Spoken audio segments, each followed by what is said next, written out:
Democrats won big last night in the city of Harrisonburg, taking both open seats on the Harrisonburg City Council, beating the 3 independents on the ballot by thousands of votes.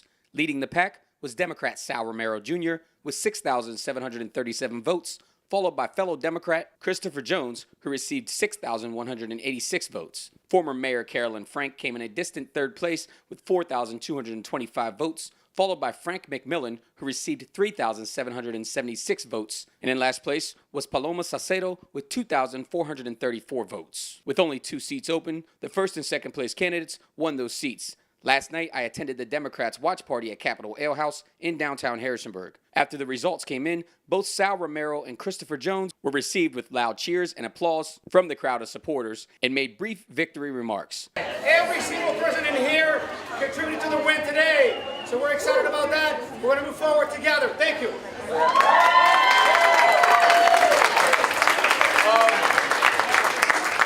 So look, because Sal was so organized, I got in trouble for not being organized all the time. But I had the best team of hodgepodge mavericks that could ever exist. Romero Jr. ran for city council once before, but wasn't successful. This time, he received more votes than any other candidate in the race. I asked Romero what he did differently this time. Well, you know, Theo, just the experience over the years, my experience on the State Board of Education, having been an assistant principal, the leadership opportunities in the city. But additionally, we had a very solid team. 2 co-campaign managers, Melissa and Karina Klein-Gable. They were amazing. We had a campaign fundraising person, social media person, treasurer. We had a very, very solid team.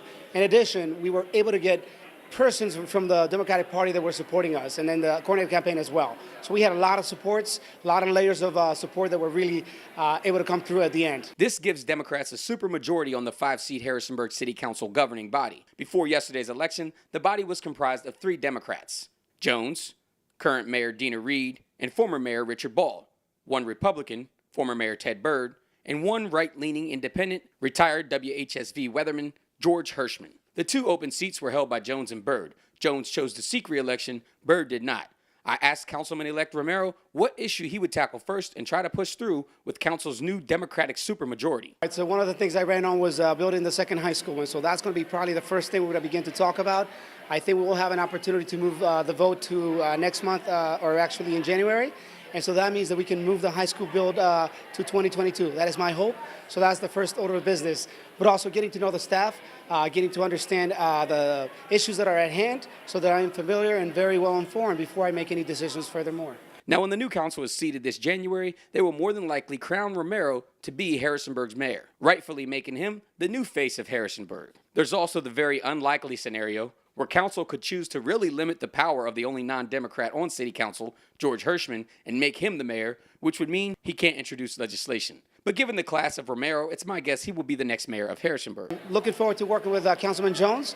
I know that I and Dina Reed and Richard and George and everybody will work together, and we'll make this city a great place to continue to be at.